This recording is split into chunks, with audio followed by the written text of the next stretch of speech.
first of all, it involved another Google document where Casper and I started working together on just like the actual prose narrative that we were going to include in this thing.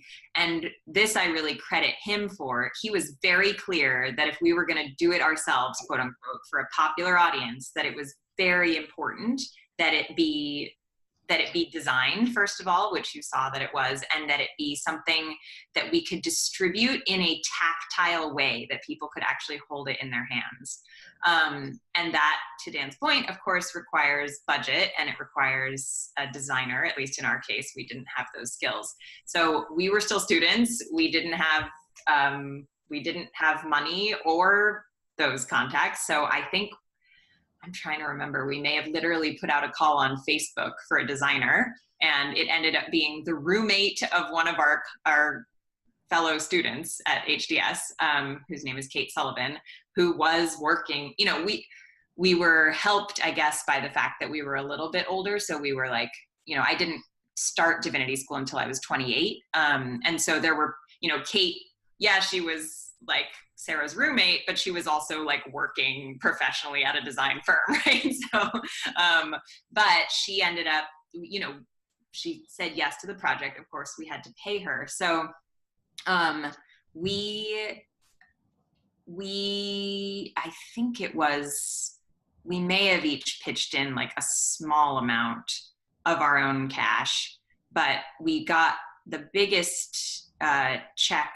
I think the check that actually allowed us to do the project was from a little family foundation called the Crestwood Foundation, which was just a relationship that I had. It's not my family, but interestingly, the president of that foundation is someone who had worked for many years in the world of interfaith and higher education. And he had seen us go to the Pluralism Project and be turned down. And I think he had a little bit of a, he had a sense of like, I want to see what these guys have to offer kind of thing. So it was through, I guess, the principle behind that is basically it was through relationships that we found a designer and that we found some money. And since that time, we have continued to have to find relationships and money for our work, which is a whole other conversation, but those things don't go away. And then it was a lot of late nights. We did this on the side. We didn't get course credit for it or anything. So this was all happening like in between our classes and other obligations. And you know, I remember my dear friend Ella, who lives in New York, I was staying with her for a weekend, and that was like the weekend when I owed a draft to Casper, and I just remember staying up all night on her couch, and so she credits her couch as having like some kind of important piece. And we went back and forth in comments in that Google Doc, and we went through multiple iterations with Kate.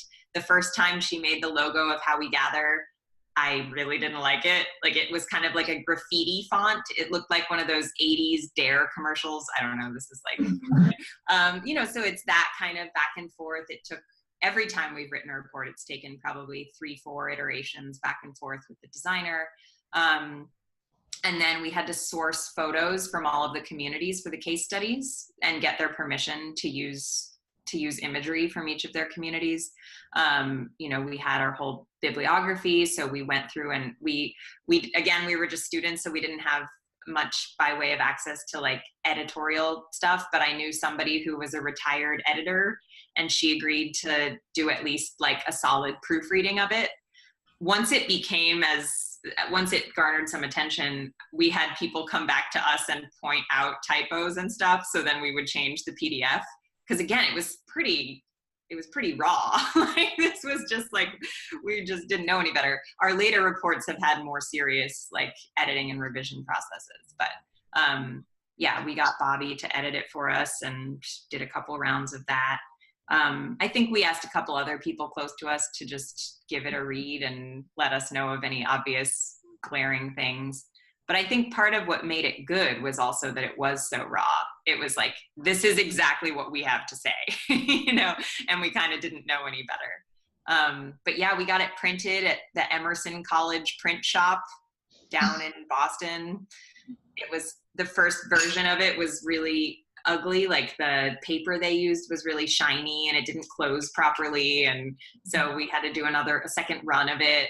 And then we just sat, this is not, shouldn't be part of the story, but we basically were like squatting in office space at Harvard because we were still students. So we didn't have any like space to be together, but we would kind of sneak up to the fourth floor of one of the buildings and work together. So we just brought all of our giant envelopes and postage and, and just had like mailing parties where we would we wrote personal notes to every person that we sent the first 300 copies to.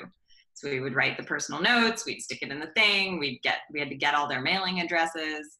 And it was just a combination of people we knew and people we wanted to know that we thought might be sort of influencers in the space that we wanted to be working in. So there was sort of audacious part of it, of just being like, why not? What do we have to lose?